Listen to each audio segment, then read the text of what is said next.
Yeah, we're getting ready to go. Did you hear the big news that came out this morning about the hockey team? No? Yeah, they're going to change the name.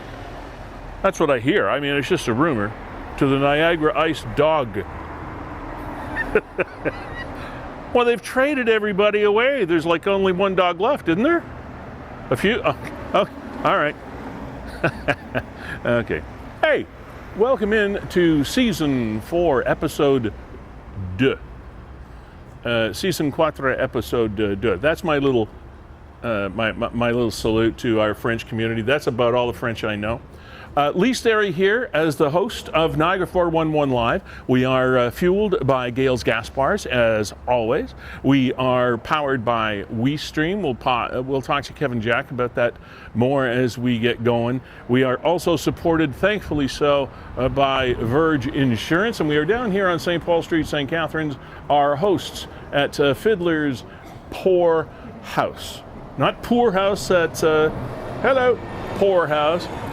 You can come on down, have yourself a nice lunch, have a pint or two, and join us for the show, and just hang around in this lovely traditional pub-like atmosphere here at 149 St. Paul Street, downtown St. Catharines. One of the lingering mysteries in Niagara is the disappearance way back when in the early part of 2022. On the night before St. Patrick's Day of Nicholas Adamson. We have not forgotten about Nicholas. His family has not forgotten about Nicholas, needless to say. And we're going to be joined by Jennifer, Nicholas's mom, on the program today and get an update, because these are things that we just do not want to let go, nor do they want to let go. So please stick around, enjoy the show, enjoy your lunch from wherever you are, and if you want to pop in here to Fiddlers, by all means do so. We'll be back in about 30 seconds. Come on in.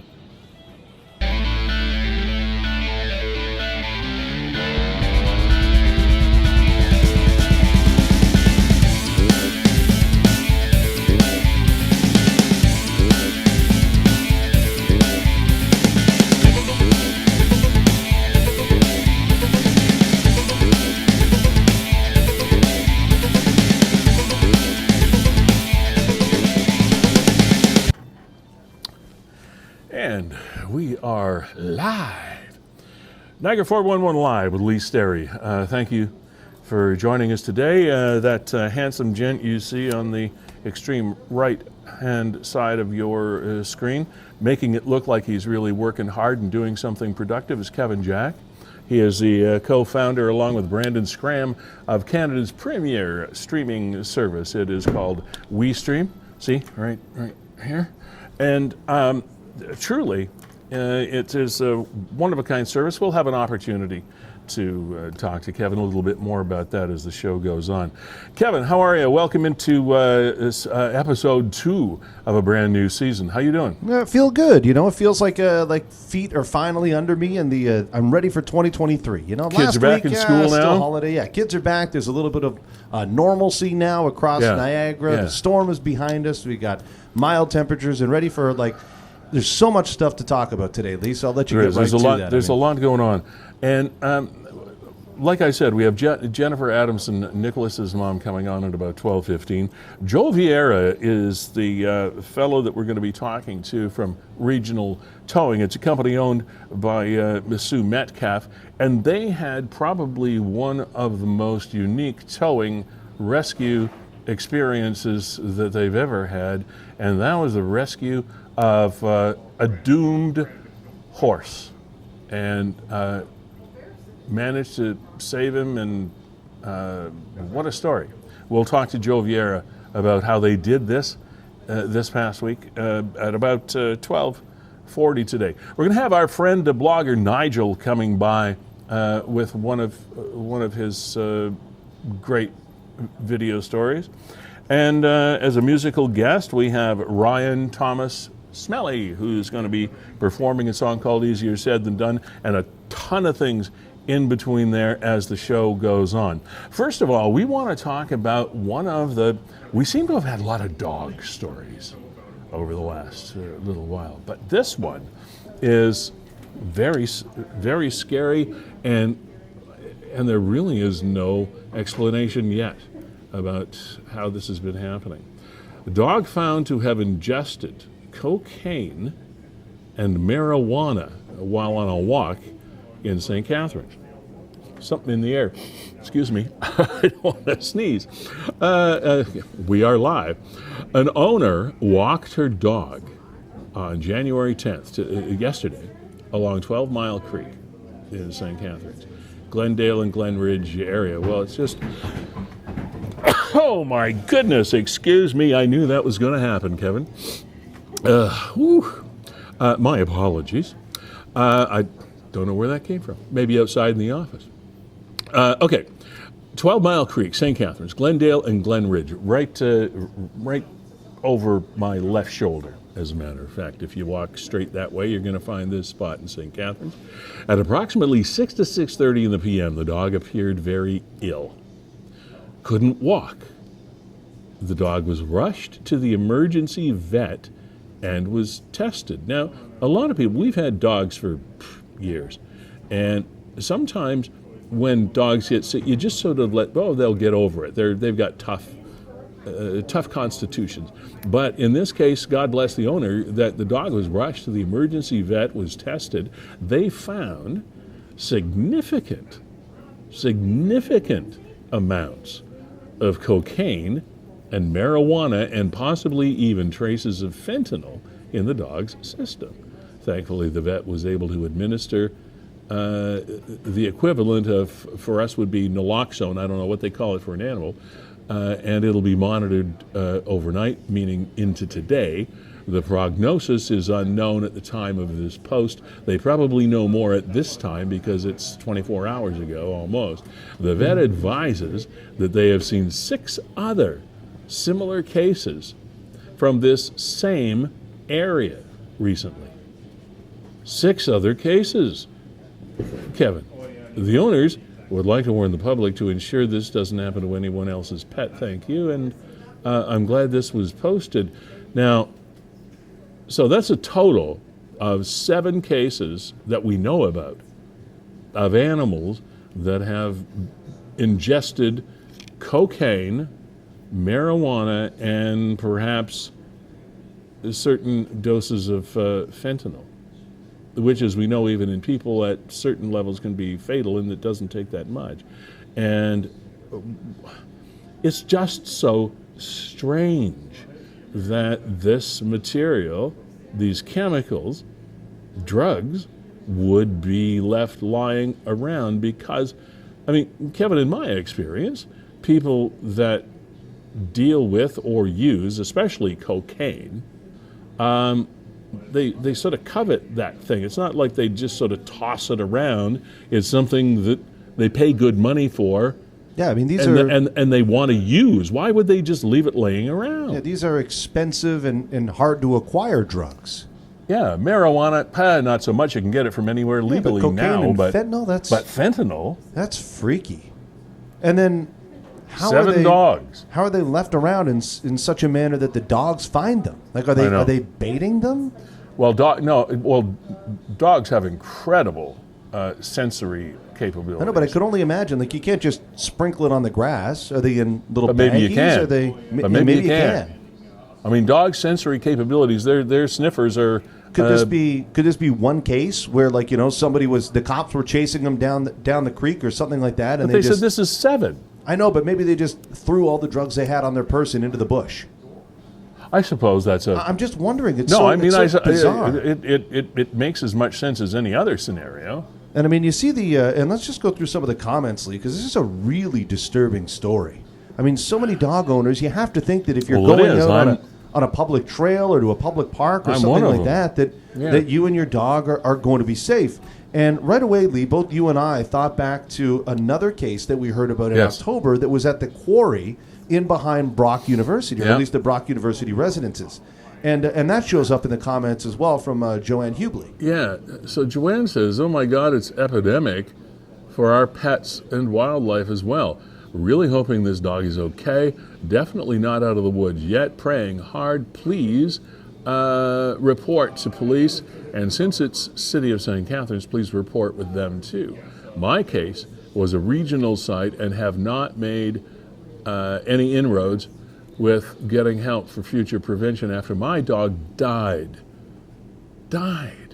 from opioid exposure in October 2022. Joanne, I remember the story, and again, we're so sorry for your loss, and it's something that should be so unnecessary. It's one thing to have an animal get some sort of bug or virus or something from being out and have a problem, but drugs like this is just not. It's not acceptable. It's outside the realm of believability. I mean, yes, me too. Says Joanne. With 6 cases now, in the something being done deliberately, horrible to think. But here's a mishmash of stuffed cocaine since when marijuana, guess that's everywhere. Traces of fentanyl are probably cut into just about every drug. At least the cops will probably tell you that. This is crazy. Are more persons dying? Yeah, that's a good question. Are more people dying of this as well? And I know it continues to be an issue for the police in all municipalities across the country. How can any life be exposed to this poison and survive? I don't understand what's going on. Are authorities aware? Oh, I'm sure they are. How many more need to die? So many questions.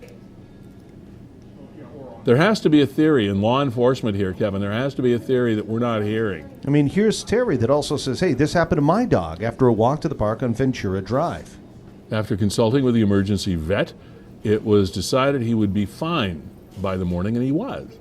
I called Citizens First in the morning, which is it's a line, it's a service that the City of St. Catharines has, and demanded that the park be cleared. Alas, it never was, and we're restricted. The victim gets punished. Wow, so glad the owner recognized and took such quick action. That's what I was thinking myself. I can't even imagine how terrifying. I'm just kind of skipping through to see if anything pops up beyond, I'm so sorry for your loss. This is terrible that it's happening in the city. There's a lot of those, of looking course. for more insight or anything like that. That's why so many But I mean, drugs. I took my dog out for a walk this morning, and I watch her pretty carefully, and I take her to a park, and if there aren't any other dogs walking around, it's not an off-leash park, but I let her run because she's very good. She comes back when I call her and all that stuff, but she likes to run around a bit. So every now and then, I'll see that she picks up something. As closely as I watch her, she'll pick up something, and all of a sudden I'll hear a crunch, like, okay. So then I go when I get her home. I tell my wife. I say keep an eye on Georgie because she got something today. She ate something. I don't know what it was, but she ingested something. And I do pay close attention. I didn't want to feel like an irresponsible dog owner that let her run free, but dogs are fast. They will get stuff in their mouths before you even know what they're doing. Yeah, it's pretty scary, Lee. I used to live right in this area. I backed onto 12 Mile Creek and some of the homes that you see right there. And there's a parking lot here off of Glendale, so this is frequented by dog owners. Right. A lot of dog owners will drive here and park because the trail it's a great trail to walk on. It's a wonderful trail. It's wide. It's no problem for passing humans and people. animals. So it's really freaky to think that you could be putting your dog's life in peril just by bringing them to one of the nice groomed tracks here in St. Catharines. It's really freaky. Dogs' digestive tracts are pretty sturdy. They're pretty resilient. Animals' digestive tracts can handle a lot. Not that you shouldn't pay attention, as I was talking about before, but you don't expect them to find lethal chemicals laying around on the ground. It's just, I really hope we get some clarity, get to the bottom of this, and at least have some sort of statement, and that our law enforcement does take it seriously. Anytime you have something happening with animals or wildlife, it takes second seat, and I suppose it should, to something happening to a human being. But still, when you've got so far 7 animals that have been reported, and you don't know how many wild animals have been exposed that have expired in the woods or down by the creek or wherever it is, that we don't know about. I mean, how many raccoons or squirrels or skunks or whoever has dipped into this potpourri of chemical that somebody's leaving out there.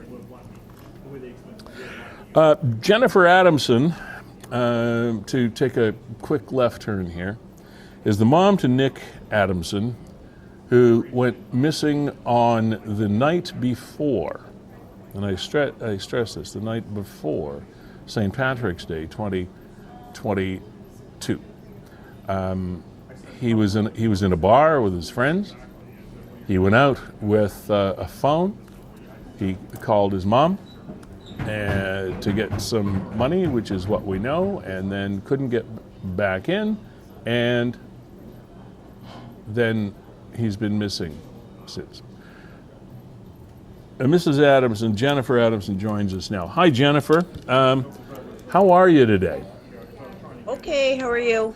I'm well, thank you, and I'm really glad we're speaking, because you have no idea how many people have, well, I guess you probably do, because they no doubt ask you, but I get approached almost daily. Have you heard anything more about Nick? Have you talked to the family? Do you know what's going on? And I just say, no, we've kind of taken a step back, and no, I don't know anything. I don't know anything new. But I do welcome you to the program today, so that perhaps you can help us answer those questions of people. And I first of all, though, I do want to ask you how you and Nick's brother and your family are hanging in there. This must be a cloud that is with you almost constantly. Yes. It's we're devastated, and we're so sad, and we would like answers, and we have no answers. Do you think somebody has the answers? Pardon? Do you think somebody has the answers? It's possible that somebody has the answers. I just spoke to the police yesterday, and they have no answers. Nobody has come forward or went on, make an anonymous tip, as far as we know. Right. No, and nobody has seen him. Okay. And Jennifer, indulge me, if you will, although it's probably painful, and walk us back to the evening and the night of March 16th, 2022. How did this unfold for you? Walk us through that whole evening, if you would. Tell us the story. Your story. Well, he went out with his friends from high school, and I didn't even know he went to the Moose and Goose. And he had called for me to e-transfer him some money, and so I did. And he really called me like after midnight, so it is early morning, March 17th. Right. And he was at the Moose and Goose St. Patty's Day party. Well, wouldn't he called me for money. But hang on, let me stop you there. St. Patrick's Day was March the 17th. Why? It couldn't have been a St. Patrick's Day party that started on the evening of March 16th, could it? Yes, because the Moose and Goose is only open Wednesdays and Saturdays. So they had like a pre-St. Patrick's Day. Okay, so this was their St. Patrick's Day event. Yes. Okay, fine. Sorry, go ahead. And he called me for some money. And then I sent him some money, and like an hour later, he called me again. He called me at like 1:15. 1. 1:15. And well, he called me. Yes, so he called me at like midnight, and then he called me at 1:15, and he wanted some money. What did he call you at midnight? What did he call you at midnight for? I think he might have asked me. He asked me twice for money. Okay, so both calls were for you to send him cash. Do you know what he wanted the cash for? Well, I think he wanted to buy some drinks at the bar. Okay, all right. But so on you go. Then he was not allowed in the bar after 1:15. Yeah. So he called me at He called me several times just for me to come get him. And what time? But he never said he was at the Moose and Goose or Feulled. So. All right. Okay. Let me clarify. Sorry, I don't mean to be picking at this, but he called you the first time shortly after midnight, requesting money. Then Yes. A call around 1:00 sometime, or a little bit after 1, also requesting money. Yes. Correct? Okay. So, and he called you other times to be picked up or for a ride home? Yes. Yes. So how many times in all did Nick call you? 8. At least 8. 8? Yes. And were you not able? I was asleep, and yes. So you weren't able to go get him? Oh no, I got in my car and went and looked for him, because he said even though this is totally incorrect, I asked him, take a cab home. I'll pay for it, whatever. Like, Yeah. he said he was around the boxing club, which was totally incorrect. And I got in my car and went and looked for him for about 20 minminutes, So all why- around Niagara and Welland Avenue. Okay, but why And why 8 calls? Why not just 3? Why 8 calls? I don't know. Was it his phone he was calling you on? No, he was using his friend's phone with no caller ID. And where were those friends at this time? They were still in the Moose and Goose. They were still inside. He was outside. He couldn't get back in to spend the money that you sent him, and he Yes. was calling you repeatedly to Yes. try to get picked up. Yes. And you got in your car and went over there. I didn't go to the Moose and Goose because I didn't even know he was in Feulled. He said, I said, where are you? And he said, the boxing club. And then he said collegiate, but he was totally wrong. And I'll never know How do you know that? Well, I don't know that. Okay, but why do you say that though? Because the police say that the cell phone only pings off of Sullivan and Pine Street. Okay, gotcha. Okay, all right. That's tangible evidence. Yeah. Okay, so you knew he wasn't, but at the time you didn't know he wasn't at the boxing club. Did you go to the boxing club? Yes.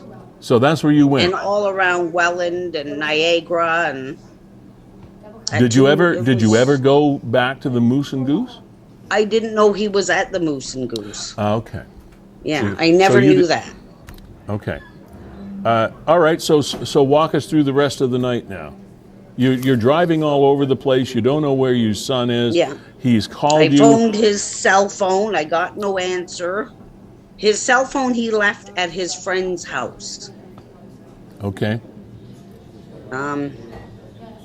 Yep, I couldn't find him, so I came home and I figured, oh, he'll get home. He'll find his Because he's always found his way home, right? Yes, he lived at home with us, and he's quite a homebody. He didn't go out a lot. He didn't go to bars a lot. Okay. And the next day I went to work early, and that night I just figured, he stayed at his friend's house. And then the next day, or he's drying out somewhere or whatever. Yeah. I mean, he obviously wasn't too bad because he phoned me knowing my phone number on somebody else's phone. Oh, right, yeah. Like it's not like it was a speed dial. He could Yes, actually yes. remember the number. Okay, so Yes. he was cognizant enough to do that, Yes. but he was obviously fairly inebriated at this time to call your mom a couple of times for money because you want to buy more drinks and then more. And you know, you've been hitting the sauce pretty good, and that's okay. But I don't know if he really was or not. Okay. His friends say All right. that he really wasn't that, okay, and He what is it, wasn't that bad. Jennifer? How do they explain that they didn't look for their friend when he didn't come back in the bar? One of the pals says that the bouncer came and told him that his buddy isn't allowed back in because he's drunk. But All I right. just found that out recently. I didn't know that's what the bouncer said to his friend.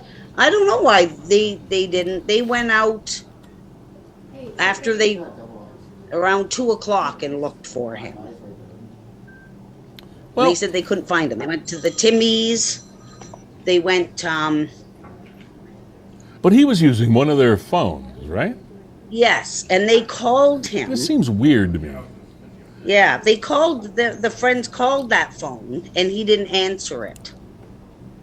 So, if the bouncer, to his credit, went and told his friends that, sorry guys, your buddy is barred, he can't come back in to the establishment. In my day, I would have probably gone out to see my pal and said, what are you doing? Maybe we can get you back in here or whatever.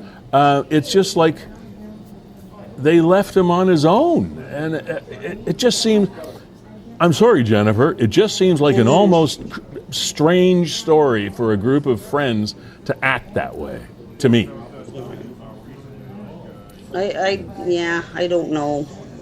Jennifer, I just want to ask you a Yeah. question here. It's Kevin Jack is here. It's Kevin. In reference to that cell phone that was his friend's cell phone, did you ever find that phone? No. And did the police, obviously, you talked about the police saying that the phone was pinging off towers. Did they give you any insight as to where that phone might be or where it went that night? It pings off in the vicinity of the Moose and Goose. But once it dies, I don't think that they can, and it wasn't like a real great phone, so Yeah, but they don't have a lot of cell towers. I know. I would just think that if I was that friend, the cell phone's almost the most prized possession that we have nowadays, especially for younger people. That it's if like, I hey, got out, hey. I'd be like, hey, where's Nick? My phone. Phone he had should say, okay, well, if Nick can't come in, I got to go get my phone.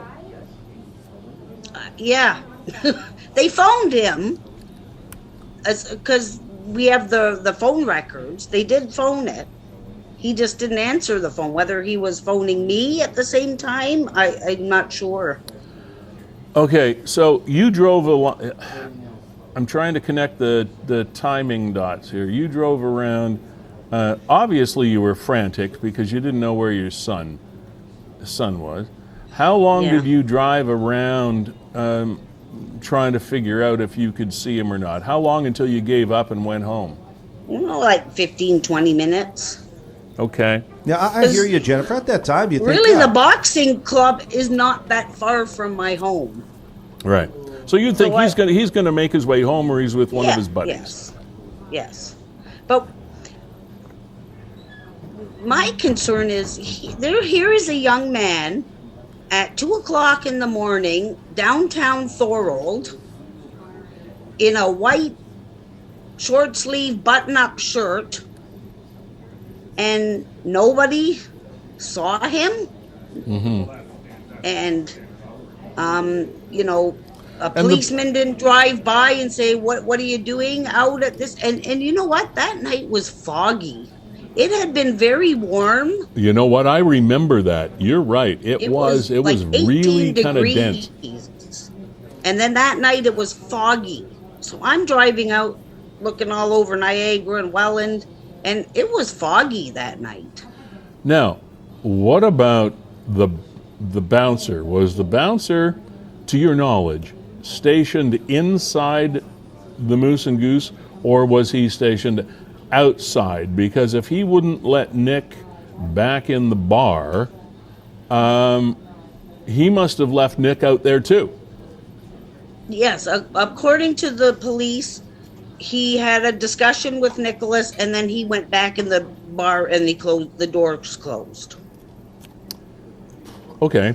Now, so at what point in time do you report Nicholas missing?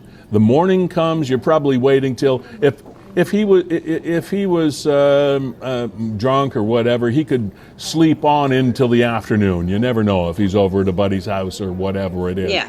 I mean, I raised two boys. I know how their timing clocks work. So, at what point did you say to yourself, "We have a problem"? Friday afternoon. The next day. Yeah, so he didn't come home the Thursday night, Yeah. right? Because it was Wednesday into Thursday morning. So he didn't, we thought, so then the next day, yes. Okay, so you let it go well more than 24 hours before you realized that you've got a problem. Yes. Now, Jennifer, I know you got to run, and just want to find out from you. There was a new Facebook group that was created. I'll throw it up on the screen here. Missing Nicholas Adamson. Can you tell us about why that new group was created and what we can do to help? It was created because the other groups were private, and people were making suggestions that if there was a public one, that could be shared a lot more. So we decided to make a public one, so things can be shared a lot better. So there you go. So there's the new public Facebook page, Missing Nicholas Adamson, ! Jennifer, thank you for walking us through what I know is still a painful memory for you. We love your family. Jordan is your other son, correct? Yes. Okay, we'll and give Mitchell. I have two sons. And Mitchell, yes, okay. Yes. Well, give our best thoughts to Jordan and Mitchell and yourself. And believe me, if there's anything that we can do here to help move this forward and solve this mystery, please let us know. And thanks again for letting us walk you through this. Jennifer, have a decent day, okay? Okay, thank you. Just want to say we love Nicholas. We miss him with all our hearts. I'm sure you do. And we really hope to find some answers. Well, we miss him too, and we would like the answers as well. Thank you. Bye, Jen. Okay. Okay, thank you. Bye. Well, we had some questions answered there, Kevin, that maybe we hadn't had an opportunity to explore before, because I know our constituents want to know what's some going new on. stuff that I didn't know that Jennifer had gone out to try and pick up Nick the night of. I feel so awful for her. More than 8 phone calls, and every parent would do the exact same thing and go, you know what? He's 30 years old. He'll be fine. He'll be fine. He's at his friend's house or whatever. Yeah. We'll hear from him tomorrow. We're worried, but we've learned that we shouldn't be that worried. He'll be okay. I've been there. I have totally been there with my two sons, and there. But for the grace of God, go we. So yeah, if anybody has any information, if you can try and jog your memory to that foggy morning of March 17th of last year, if you remember seeing him, I mean, here he is. His tattoos are very obvious. He was wearing, as she mentioned, that white suit jacket. We don't see him right now, Kev. Oh, sorry. I'll get myself out of the way. Silly me. Yeah. Wearing that white suit jacket there. And I mean, that's as would have stood out. Again, it's not Kodak quality, but it's about as clear a picture from a surveillance camera that you're going to get. That's a recognizable tattoo right there. God. Can only imagine. I still have, and believe me, I'm not condemning anybody. I'm not throwing shade on anybody, as the saying goes, but I still have questions about the behavior of the people he was with, especially since it was somebody else's cell phone. And anytime alcohol is involved, all bets are off. You can kind of throw logic to the wind when you're involved in alcohol. Yes, I get it. I want to go with the yes and no. I think every single one of us has been in Nick's position at some point in our life, and we're all around to tell the story. Yeah. As much as you could say maybe this happened, maybe that happened, I think we've all at one point either made those decisions or been with people that make those decisions, and everything turns out fine. I was in the world back in the day when the age of consumption of alcohol was very, very different between Ontario and New York State than it is now. And me and my crowd used to make no bones about it. We used to walk our way across the lower bridge in Niagara Falls and have some fun and have some pops and listen to some great music and wander our way back. And I have to tell you that there are some nights that I don't remember much about. But my peeps, that makes me cool, right? My peeps, my friends looked out for me. And they made sure that I wasn't driving, and they made sure that I got home, and they made sure that I was okay. And we did the same. I did the same for other people that needed some assistance, that weren't exactly capable of looking after themselves at that moment in time. And I stepped up and I helped my friends the way that my friends helped me. And I just don't understand that there's a gap. There's a gap in our intelligence here somewhere, Kevin, and I don't like it. I just don't like it. It's a gap. There's something that somebody knows, and somebody's not telling. You know what, Lee? Let's talk about some younger people doing good in our community and saving lives. Yeah, let's do that. Now, Haley, we heard a great big story about a great big star, and it went great big news across the great big planet, and that was when Darren Hamlin of the Buffalo Bills suffered cardiac arrest in front of the whole world, and the EMS people and the trainers and all the rest of it are being heralded with the great work that they did, and it was great work that they did because his recovery has been terrific. But now here's something that is pretty much the same incident. Haley is a lady, a young woman that called 911, performed CPR when her mom, this is her own mother, went into cardiac arrest. Today, with her mom and family present, Niagara Emergency Medical System had the adorable privilege, absolute privilege, of meeting and recognizing Haley for her heroic actions. Haley proved that CPR can help save a life. We're so proud of you, Haley. Hashtag hero, hashtag team CPR. Story and images from Niagara EMS Twitter page. And there's the group right there. Your mom. First of all, it's stressful enough because it's your mom, and people could find themselves in a situation where they just panic and find themselves frozen in time, unable to really do anything other than stare in horror at what's going on with their parent. But not Haley. She stepped up, she went into action, she performed CPR on her mom, and to this day, her mom has survived, and with the help of a lot of other people as well. But Haley, gosh, job well done.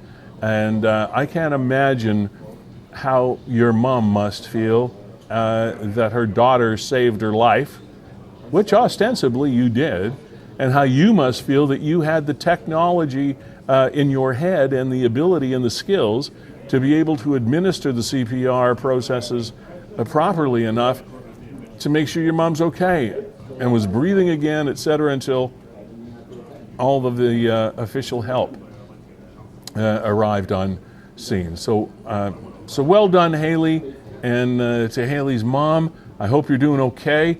I hope the recuperation continues, and you and your daughter have a lot of years left together. I'm sure you do. Kevin, those stories are truly amazing, and the Dara Hamlin thing, Damon Hamlin is like, wow. People. DeMar? Or DeMar. No problem. Why did I screw you? Sorry, DeMar. DeMar Hamlin of the Buffalo Bills. People question often the power of the group, the power of the synergy of the group, the power of prayer, if you want to call it that. But if there was ever an example of what might have been the power of a group thinking with the energy that life has given them to in one direction, boy, this thing with DeMar might be it, because his recuperation has continued to be absolutely incredible. He's smiling, he's talking, he's back in Buffalo now, and the doctors continue to say that his recuperation is nothing short of miraculous. They expected him to recover, but perhaps not with this kind of speed. And my question continues to be, because it would be his life's goal, I'm sure, to once again walk onto a football field. But I wonder if he ever will. I tend to doubt it, but I'd love it, Kevin. I guess it's just the drama of it. It's the prose of it. It's like if John Grisham were writing this book, this would be the comeback kid, and he is just a kid. He's only 24 years old, and I think he's been playing for about 6 years or whatnot. When you count college and all this stuff. But can someone recover to the point where the doctors will say absolutely zero damage, absolutely zero long-term repercussions? With monitoring, he can play football again. That, to me, would be the Cinderella story. I don't expect that to happen, but anyway. So that made the story of Haley and her mom that much more poignant. Is the fact that if you in your organization have an opportunity to train your staff or train members of your family to be able to sufficiently and expertly administer CPR, by all means take the opportunity, because we've seen 2 examples over the last week of how valuable that is. Lee, interesting, just to follow up on the DeMar Hamlin story, and there's all kinds of misinformation out there on the internet, and I lie somewhere in the middle of most debates, including the old the vaccination and whether or not it has an effect, and people right away jump to that. You know what? This is due to vaccines. Are we going to include this now in this conversation? I'm just saying, I did a little bit of research. I read some university-level analysis into what is happening. All the memes that people are sharing are completely false, and doctors have found no uptick or downtick in the number of incidences of sudden cardiac arrest amongst athletes. They just haven't. It happened in the past, and it is happening at no greater or no smaller a rate. Just letting you know, putting it out there. Okay, let's rewind just a little bit. Those memes or rumors or whatever that you are speaking of, give me examples of what you're talking about, because I'm not totally up to speed with all that. Let's see if I can find some.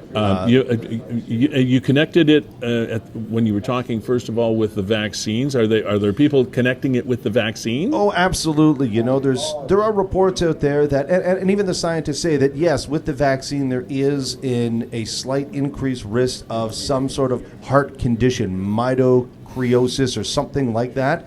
And anti-vaxxers will be very quick to jump on the fact that, look, Damar Hamlin, that's why he had a sudden cardiac arrest on the field is because of the vaccine. And I'm saying that doctors that have actually analyzed the statistics have found that there is no greater uptick or downtick in these number of incidents. They happened at the same rate prior to COVID, prior to the vaccines, than they are occurring now. So there was no science to back up those claims. Exactly what I'm saying.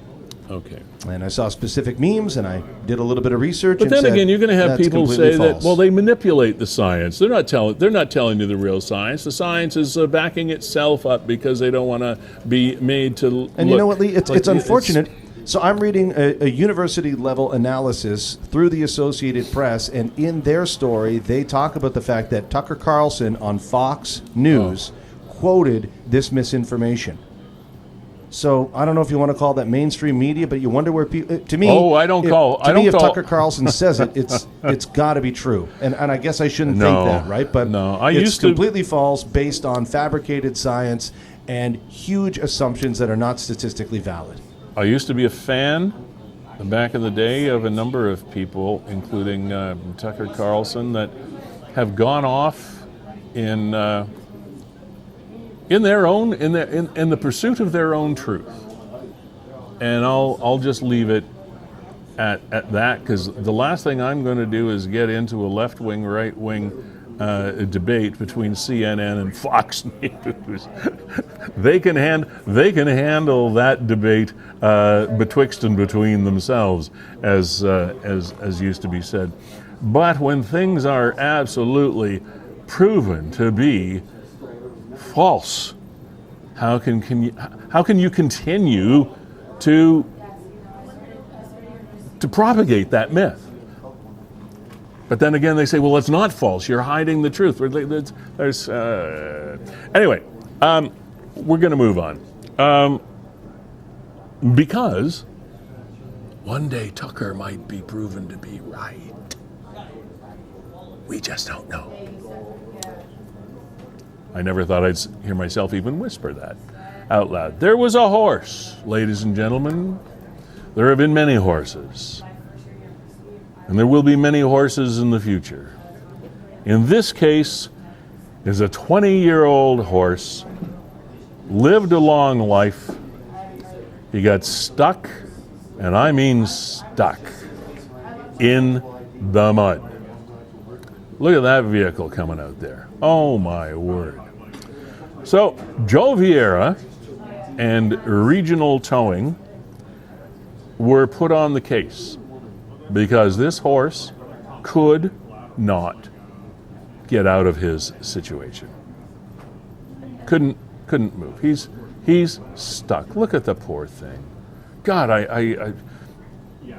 I can stomach nothing less than an animal in distress. I don't care what animal it is, beloved or not. But this poor animal is obviously in distress and cannot get out of distress. And to the rescue comes Regional Towing and Joe Vieira. Joe, are we connected with you? Do we have you? Lee, I can hear you. Can you hear me all right? I can hear you just plain as the living day.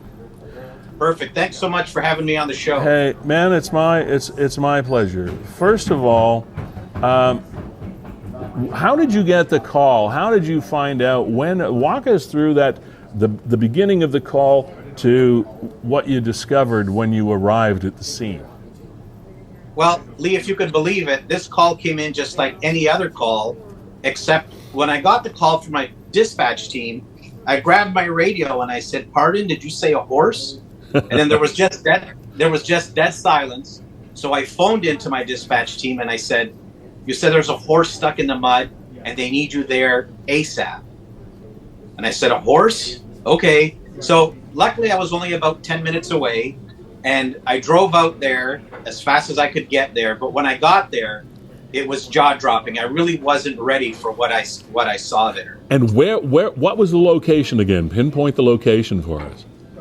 This was in the back country of Pelham, in an area on the back roads where it's mostly farms, older farms where the farm's house is closer to the road, right, with the paddock and the barn set back. Oh, okay. All right, so you arrive. Now, when you left to go to this call, and you've got horse going through your mind, did you prepare any differently? Did you take any kind of different equipment? I mean, you're thinking it's not a car or a truck or a tractor that you're trying to pull out of the mud. You've got a living creature. You got a horse to deal with. Yeah. Did you pack up any differently? You're absolutely right, Lee. Normally we'd get there and it'd be a big piece of steel, the machinery. We'd hook some chains up to it and yank it out.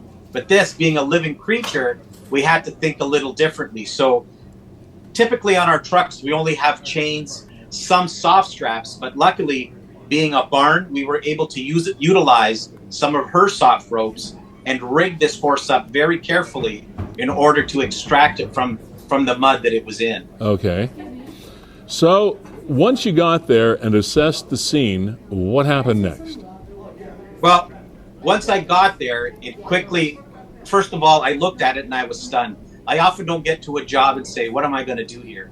But when I got there, where this was at the paddock was a place where normally the horses don't go. The mud was way past your knees. So when I got there, there was no getting a typical tow truck in there. The tow truck itself would have got stuck, right, just would have stressed the animal more.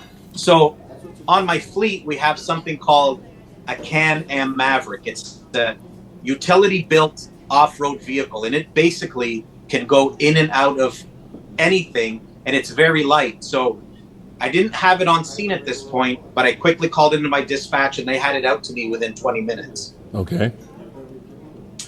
So we had to take some of the paddock down, some of the fencing down.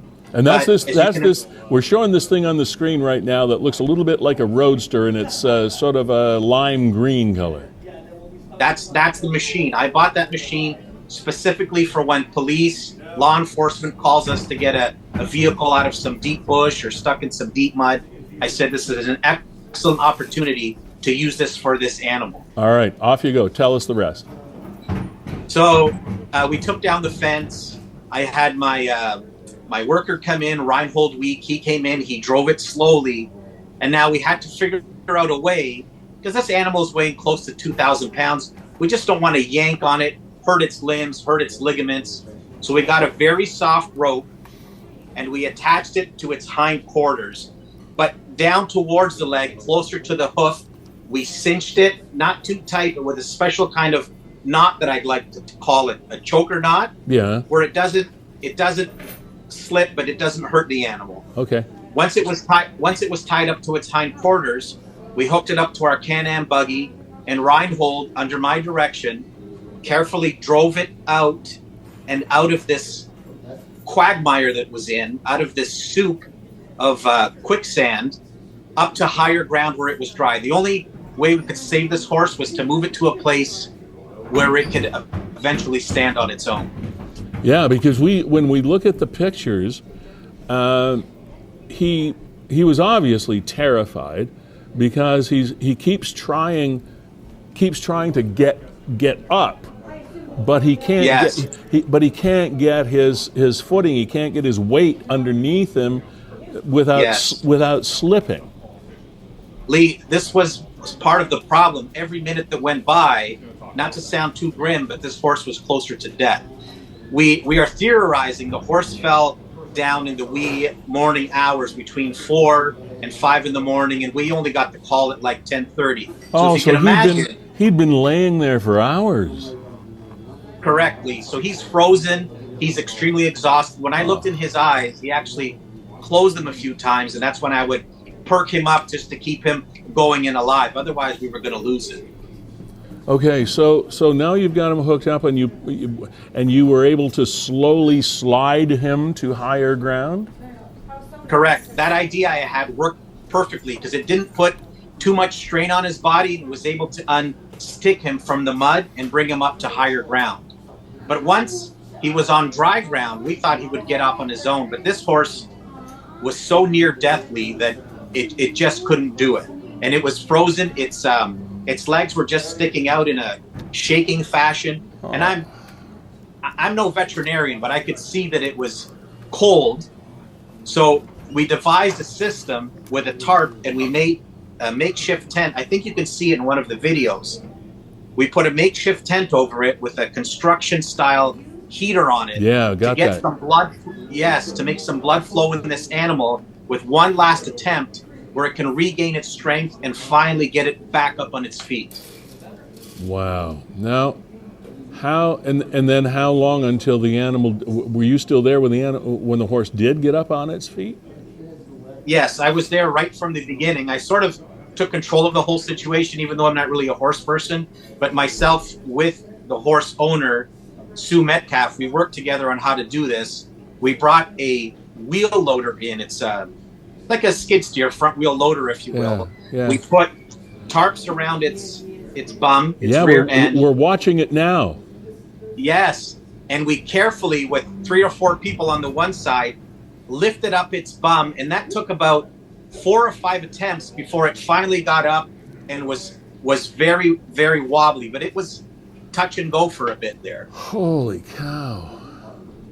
Yeah, so you can imagine how happy we were, how elated I was once the animal was standing. So now it's standing and it's shivering like crazy.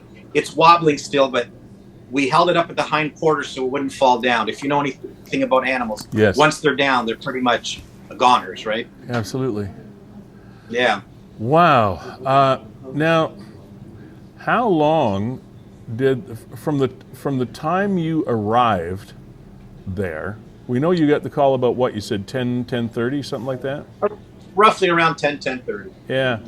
Now, from the time that you arrived and saw what the situation was, how long did it take you to have this horse out of harm's way till you were sure that everything was going to be okay?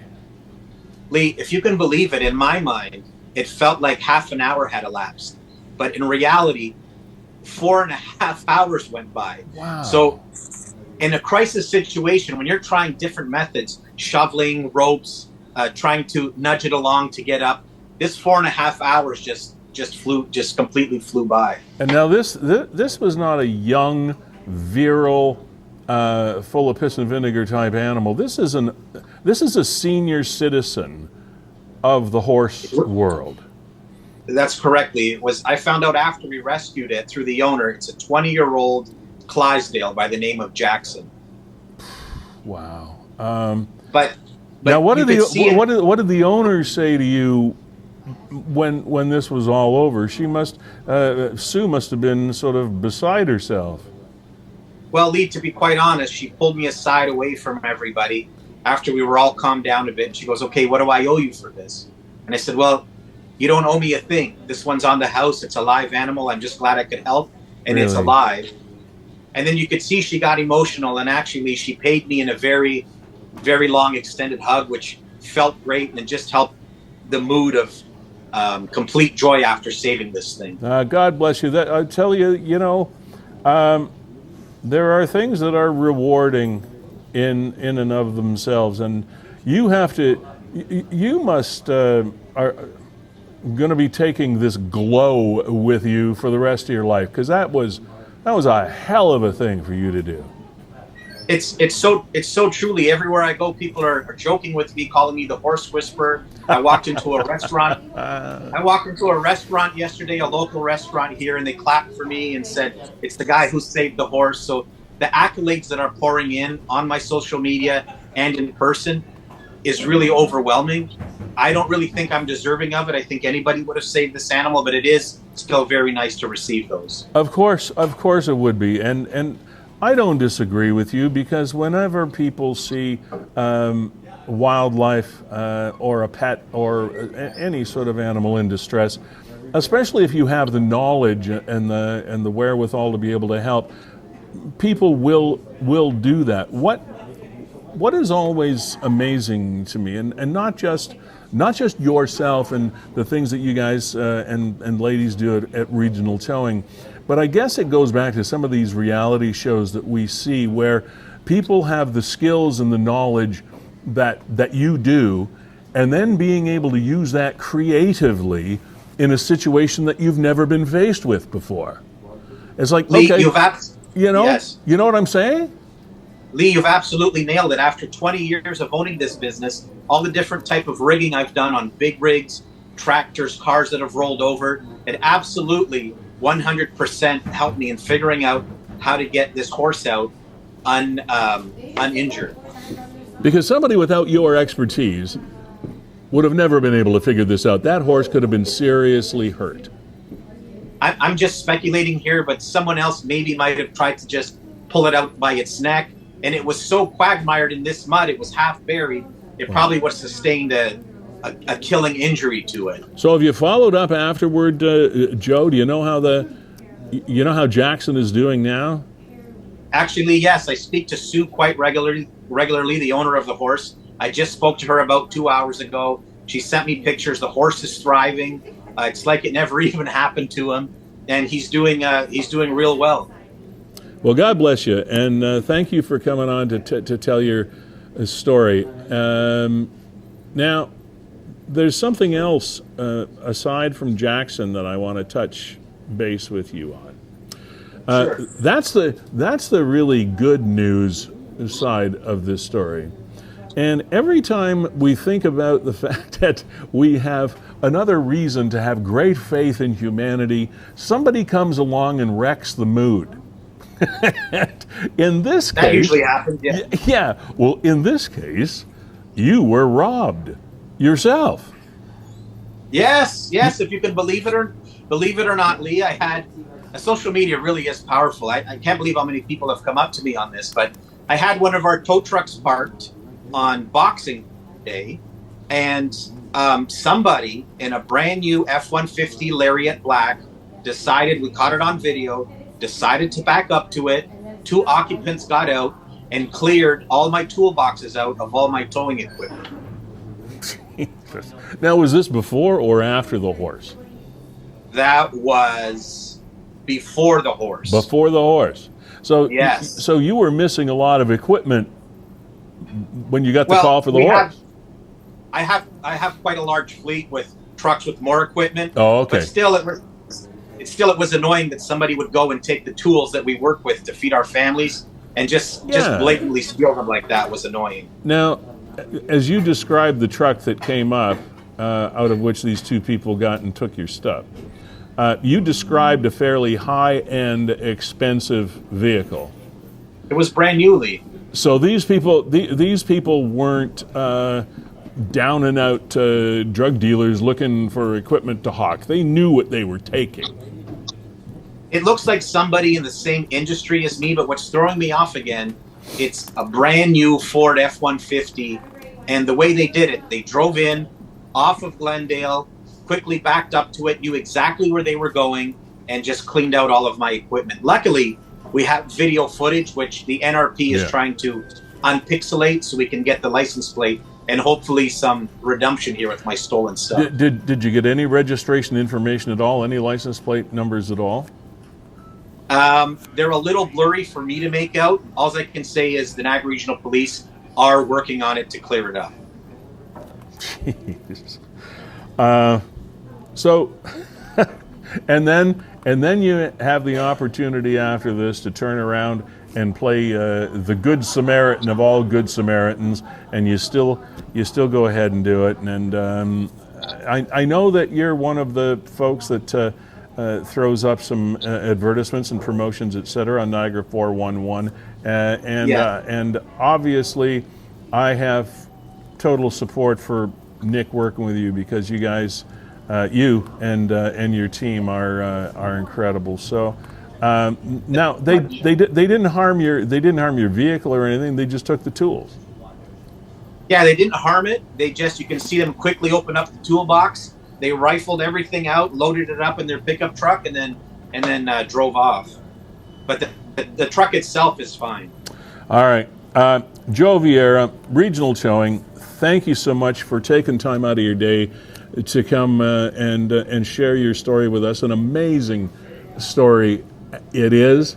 And what a way for you to start 2023. It's going to be a good year for you, mate. It feels great. All the recognition in town is is really nice, even though, like I said, I don't feel like it's warranted, but it still is nice to be recognized for that. It's warranted. You take care, pal. Thanks for being here. Thanks so much, Lee. Take care. Yeah, you too. Okay. Joe's the man. How does it get any better than that? Joe's the man. Do we have Nigel? Yeah, so we got to get to this one too, because this one flew under the radar. But another animal rescue. Oh yeah, kind of caught up in, well, to use Joe's word, in Mother Nature's quagmire. Yeah, and Mother Nature can be quite a quagmire. So, the goose rescue, something also that was posted on Niagara 411. People trying to help an animal in distress here.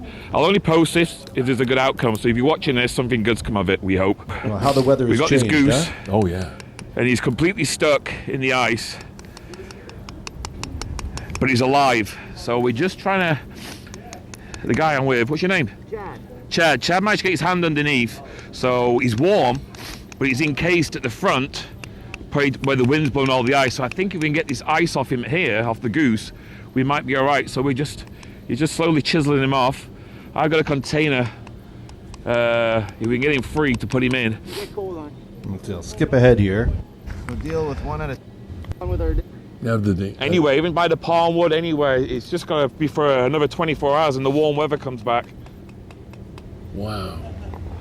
Even he was out hunting for geese earlier on, and now he's here rescuing it. That is just irony. Unbelievable. No one can see an animal suffer. Well, no, and I guess that's the key. After about 40 minutes... The goose debate we got the goose free. Something. And I managed to get him, we got him, Chad and myself, we got him in the tote. I'm just going to hope for the best. Going to try and get him defrosted somewhere. Then we'll let him go back out into the wild, maybe tomorrow. Just got to give the thing a chance. Wow. He's a lot sad, but we're there right now. We've got a bit of blood, but that's just little, I think that's just little superficial wounds. There, Lee. Yeah. There's no major thing. I was wondering how they knew he was even alive. Wow. Crazy. Another great animal / wildlife story. Thank you, Nigel, for doing that. Now, Lee, there was more crazy video flowing through Niagara 411, and just when we got off the air last week, there were reports of gunshots being fired in a residential area of Niagara Falls. It's freaky deaky. It's been a wacky week. So there we are.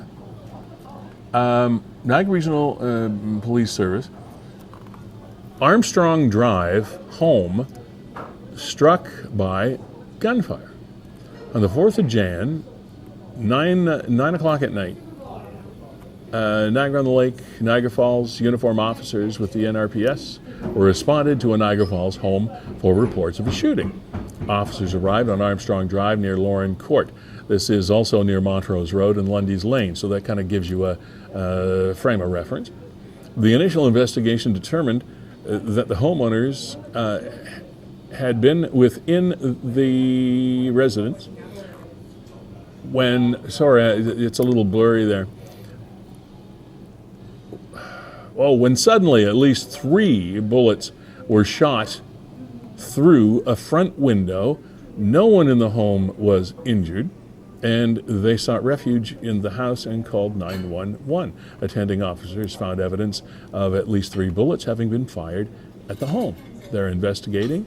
They have located video surveillance that showed a white male with black hair wearing a dark corduroy hoodie running north on Armstrong Drive. Further investigation determined the suspect got into a gray South Asian, what? Oh, no. Gray Volkswagen Jetta. I skipped a line there, sorry. Volkswagen Jetta driven by a male described as South Asian with a mustache.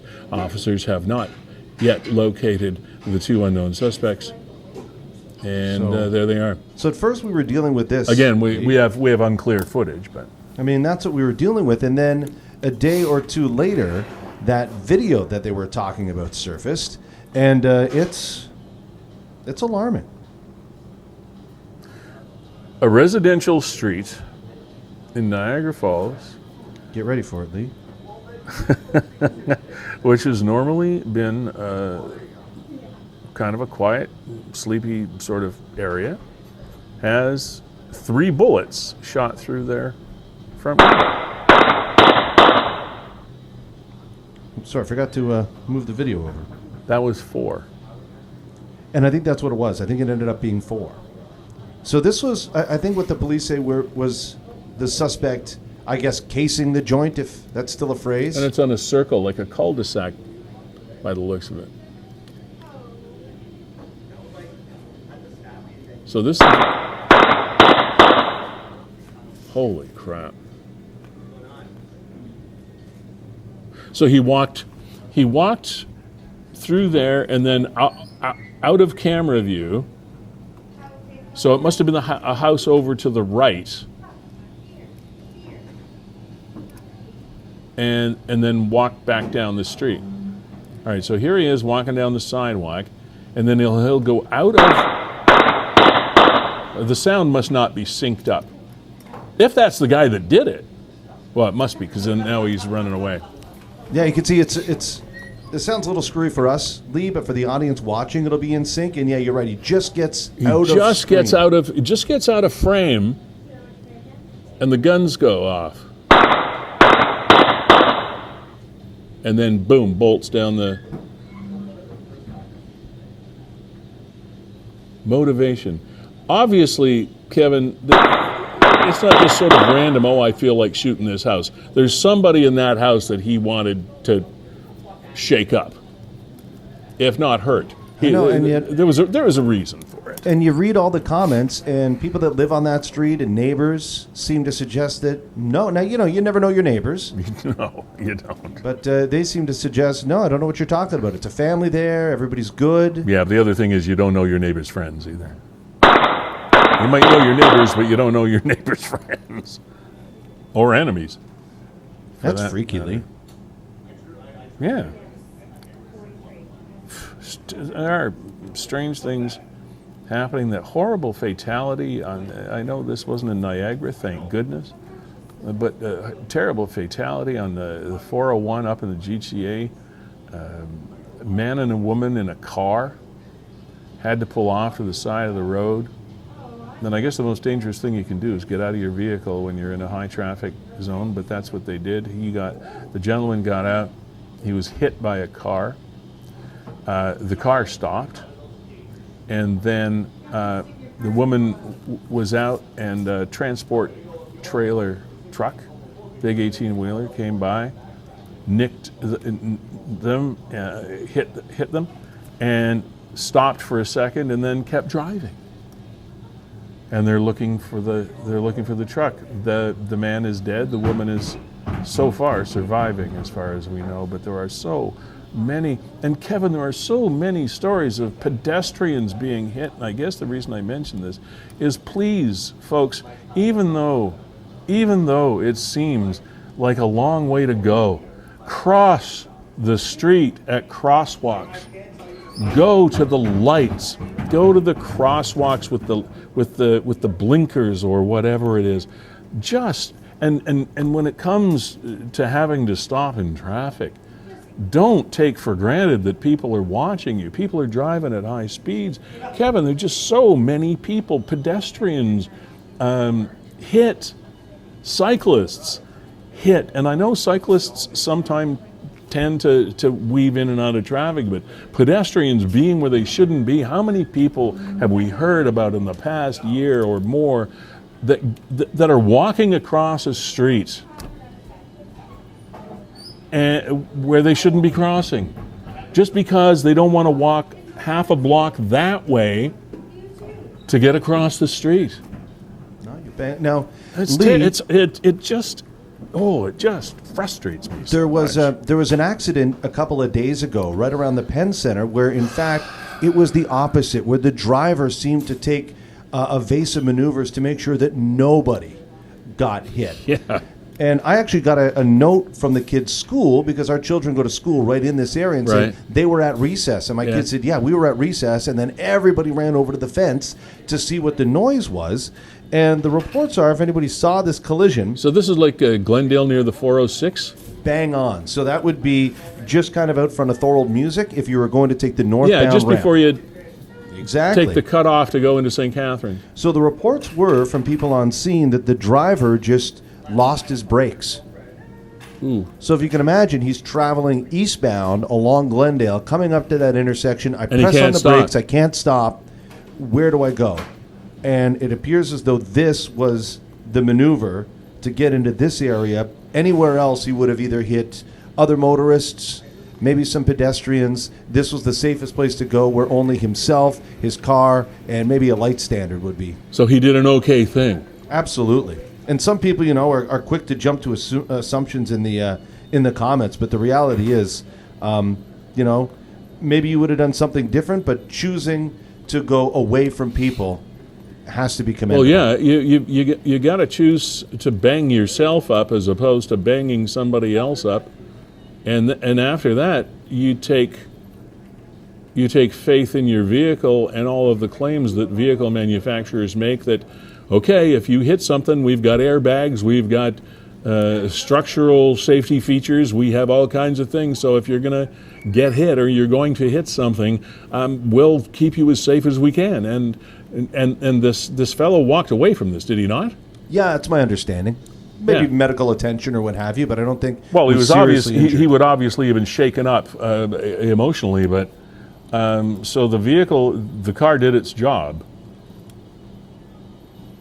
How many times have you been in a vehicle, Kevin, and you've either wondered about just as weird stuff goes through your head, not that there's anything wrong with the vehicle in and of itself, but you're in an area in particular, like you're going up a hill or down a hill or through a mountain or whatever it is, and you wonder, what if my steering went right now?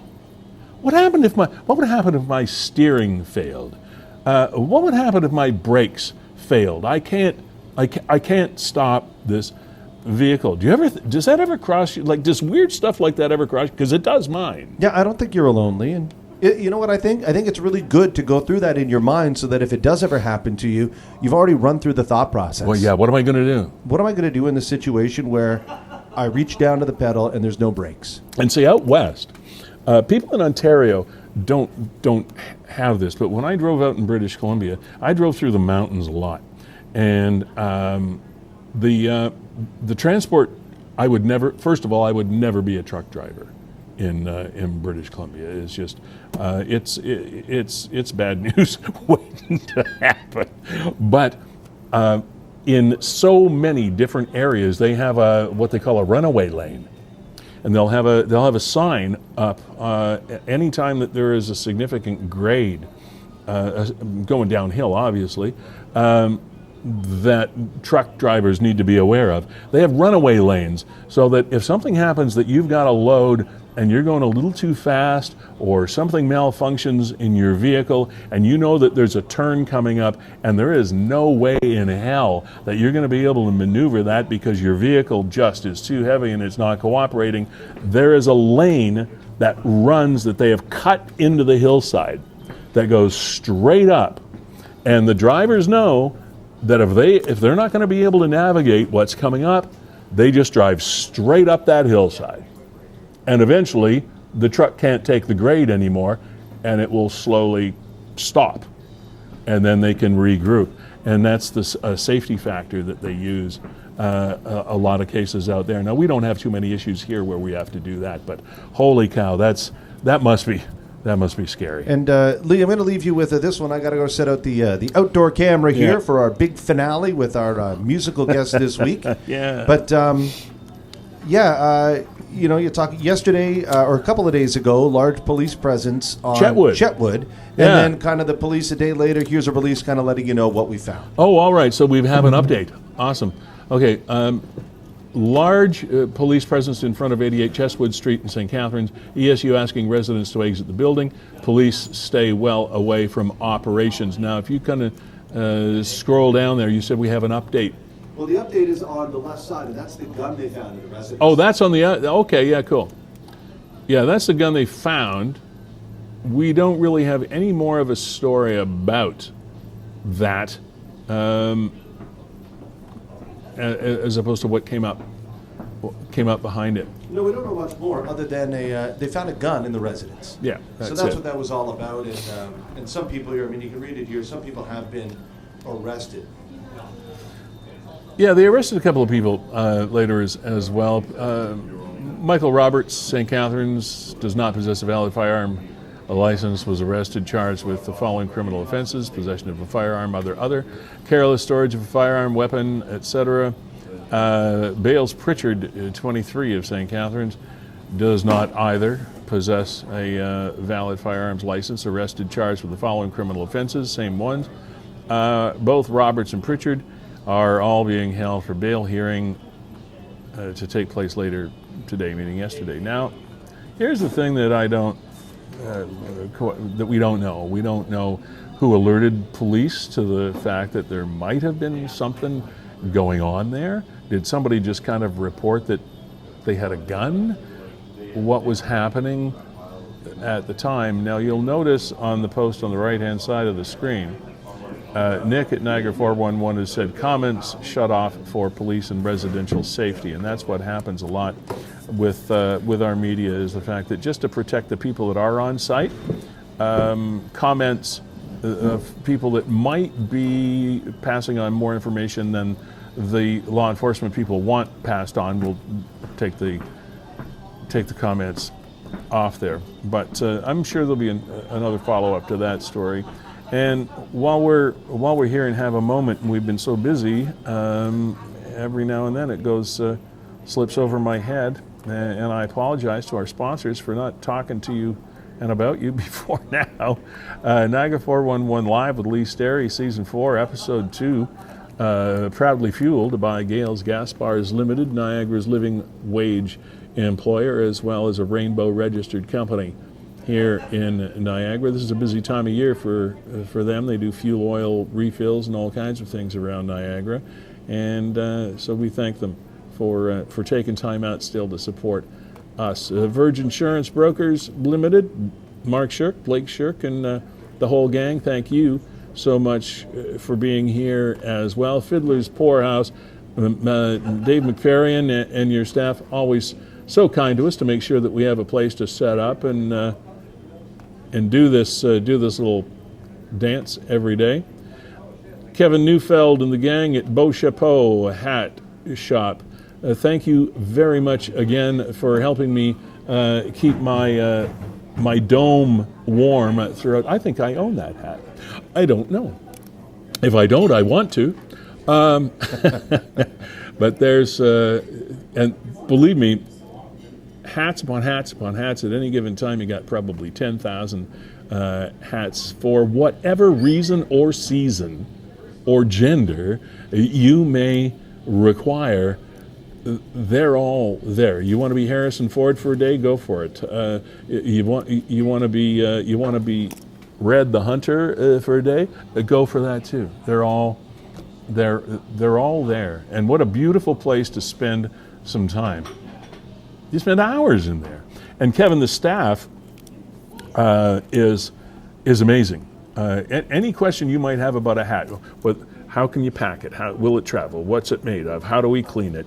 How do we deal with it? And all the rest of it, they're awesome. They're just they really know their stuff when it comes to hats. You know what they really do, and Kevin and his wife have gone out of their way to make sure that they hold on to their good staff over the years. Yeah. So, I mean, I think celebrating 25 years now, and they have just amassed this team that really know what they're doing. So, and now it's even better because they have a restoration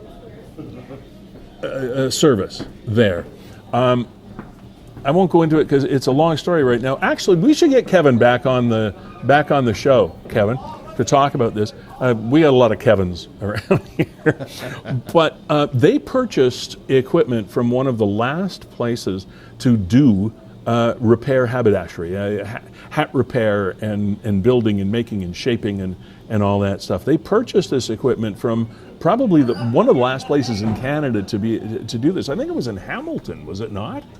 And brought the equipment down here and put together an entire division, entire separate room at Beau Chapeau on Queen Street in Niagara-on-the-Lake to be able to rejuvenate hats.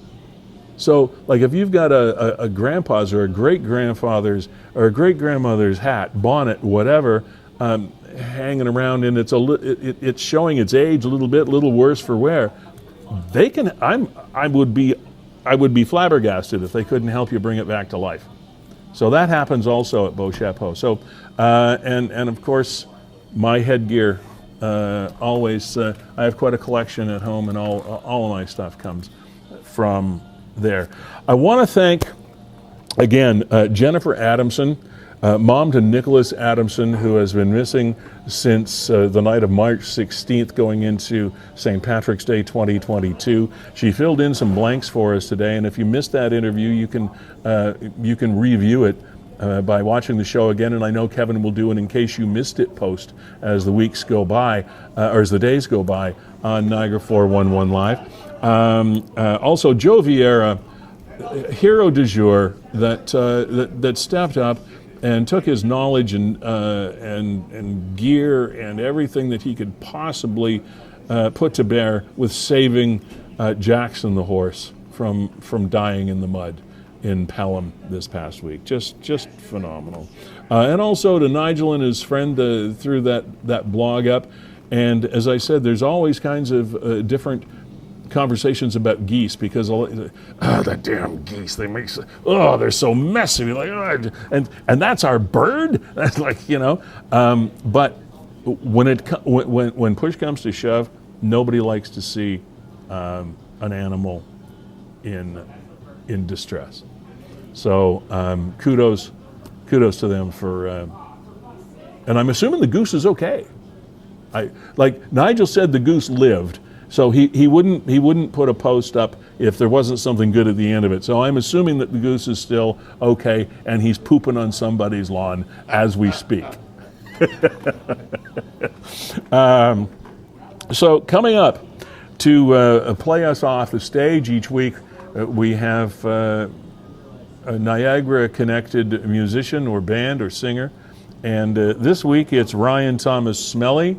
He's going to play us off the stage with Easier Said Than Done.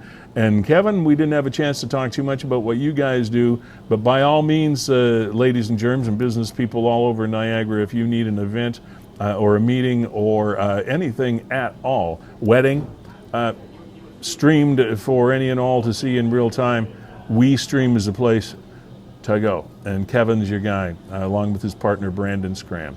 My name is Lee Sterry. This has been Season 4, Episode 2. Have yourselves a great weekend. This has flown by. And here's Ryan Thomas, Smelly and Easier Said Than Done. Off we go.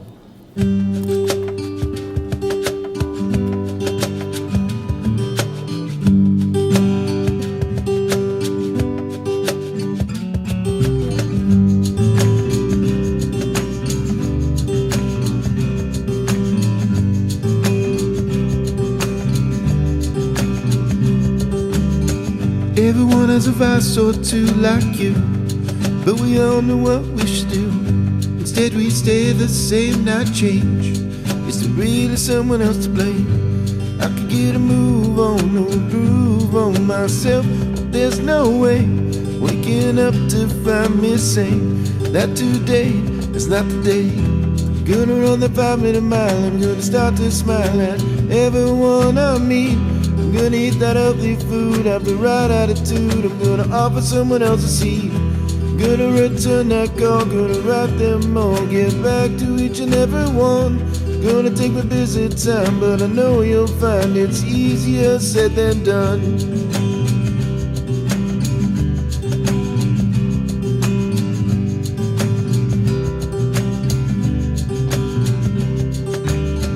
Everyone has a wish or dream in between, but now I just say what I mean. I've been working hard so far to find out who we really are. I could get a shaking or making that shelf, but there's no way. Lay my head to it the hay. Today was not the day. I'm gonna run that 5-minute mile. I'm gonna start to smile at everyone I meet. I'm Gonna eat that healthy food, have the right attitude. I'm gonna offer someone else a seat. Gonna return that call, gonna write them all, get back to each and every one. Gonna take my busy time, but I know you'll find it's easier said than done.